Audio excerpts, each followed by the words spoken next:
I'm not talking politics. I'm just talking life. If that election, if it wasn't rigged, it was a rigged election by millions and millions of votes. A guy that never left his basement. It was all run by crooked people.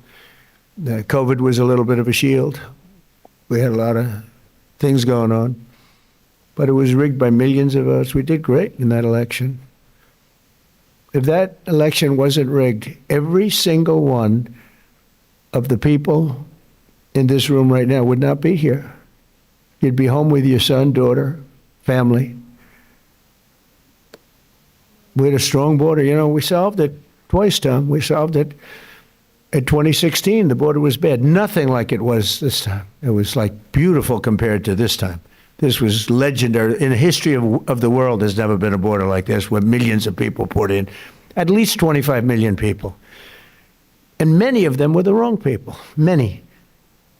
You know, when countries fill up the caravans, they don't fill them up with their finest.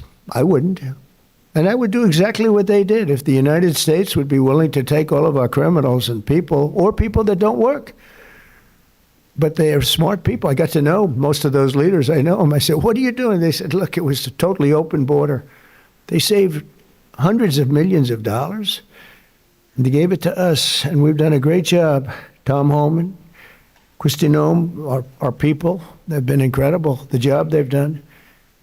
And they take nothing but abuse, but, you know, they're sort of pretty hardened to that, I think, because they know they're doing the right thing. It just amazes me that there's not more support out there. It's just, we actually have a silent support. I think it's silent. I think it's well, that's how I won. I got probably 85 million votes. They say 78 million, 79 million. They cheated in this election, too. It was just too big to rig. Too big to rig. But they cheated like hell. They can't win on policy. Men and women's sports. We have a new one, though. Voter ID. I think that's as crazy as they won't approve voter ID. They won't approve proof of citizenship. They won't approve no mail-in ballots, even though they know it's crooked as hell.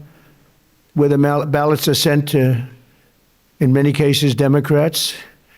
Republicans don't get theirs, and they're calling frantically to get their ballot. A Democrat will get 3, 4, 5, 6, and even 7 ballots. And then we're supposed to win. That's what they're good at. They're professional cheaters.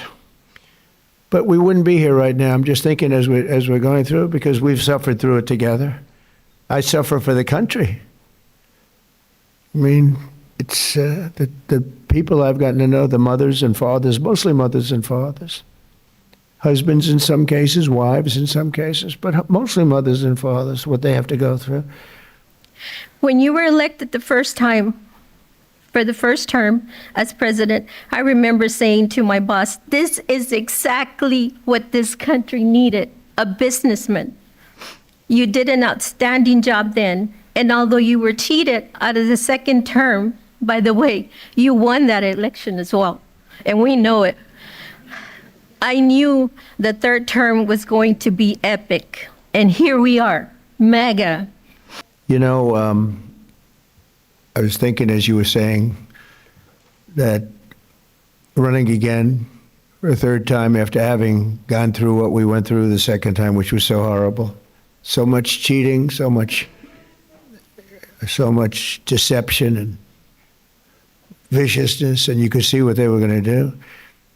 And I'm here now, and it's a much more powerful term than my second term would be. And much more powerful. And one of the reasons is everybody sees how bad they were.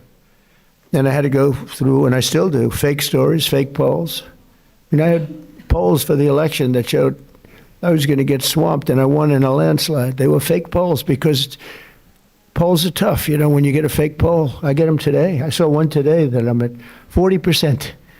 40%. I'm not at 40%. I'm at much higher than that. I mean, I'd love to run against anybody. The real polls say you kill everybody. It wouldn't even be close. But you go through the fake polls, you go through the fake stories. And I said, you know, it was good because this is really a much more powerful term than I would have had if I had run, because it was just one of those things. There would be nothing to compare it to.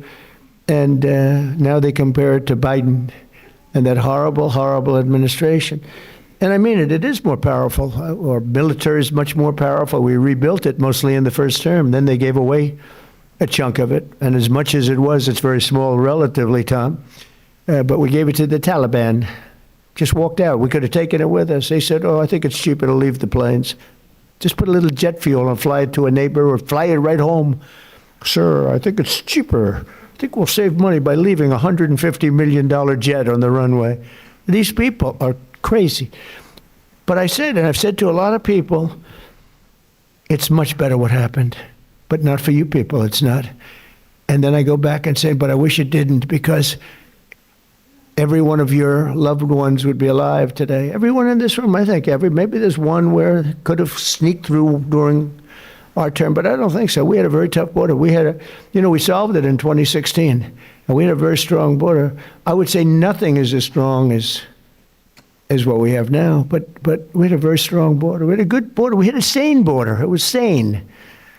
And I say, I like this much better. Much more respect. You read about all these crazy shooters, but they only go after consequential presidents. They don't go after non-consequential presidents,